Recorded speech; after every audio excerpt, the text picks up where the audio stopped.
Western New York families are feeling the impact of the baby formula shortage that's been seen all over the country in recent days and weeks. Good evening, everybody. I'm Mary Alice Demler. And hello again, I'm Scott Levin. Now, some stores here are now limiting how much formula you can buy at one time. 2 on your side's Kelly Dudzik checked in with some of our local stores to see how they're actually handling this new shortage. Kelly? Well, Scott and Mary Alice, anyone who's had to try to find baby formula right now knows it's a challenge pretty much everywhere. So I contacted Wegmans and Tops today to check in.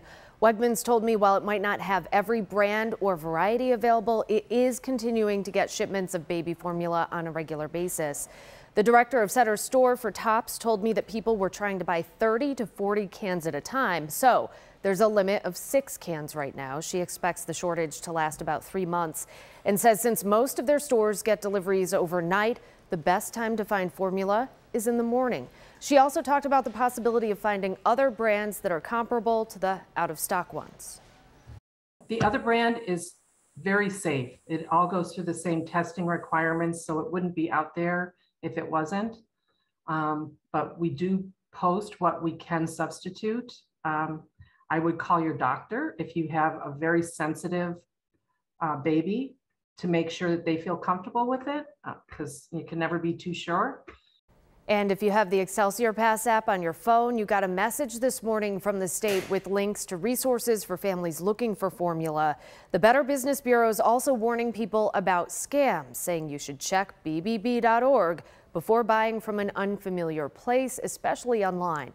I have a lot of information posted for families right now in this story on WGRZ.com.